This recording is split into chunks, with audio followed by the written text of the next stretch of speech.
Hi there, welcome to Homeschooling with Hira. Hope everyone is well. In today's video, we shall see that what are collective nouns and what are some simple games that you can make for your kids or your students to give the concept of collective nouns. So come on, let's first see the definition. It's really simple. A word that is used for a group of people, animals, or things is a collective noun. For example, if you have so many cookies, so it doesn't look good to say there are so many cookies. You would rather say that there is a batch of cookies. Collective nouns are so good and so important to use in your creative writing and even in your speaking skills. Come on, let's see these three examples. Fleet of ships. When there is a group of ships, you call it a fleet of ships. A murder of crows. And a gang of thieves. Now come on, let's move forward and see some other examples of collective nouns. And at the end of the video, I will share some games with you that you can make and play with your kids. So come on, let's get started. So here are some examples of collective nouns for things. I would recommend you to copy down them in your notebook so you can work with them further, right? Come on, let's see what are these.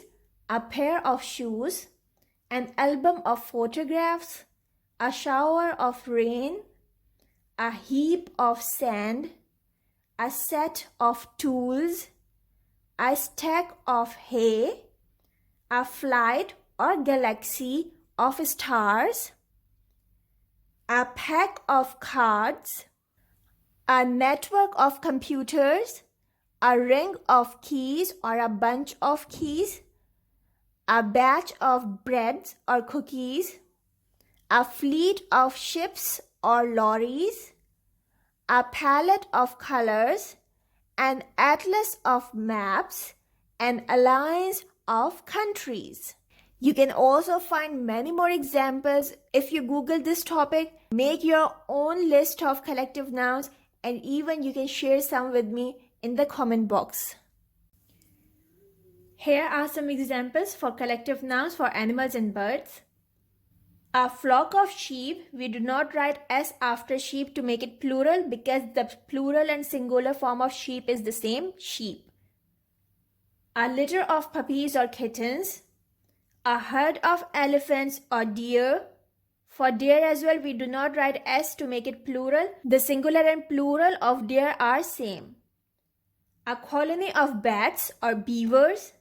A school of dolphins or fish, a nest of rabbits or mice, mice is the plural of mouse, a pride of lions, a brood of chickens or hens, a colony of penguins, a colony of vulture, a stand of flamingos, a parliament of owls, a flight of birds, a company of parrots, and a host of sparrows. Now here are some examples for collective nouns for people.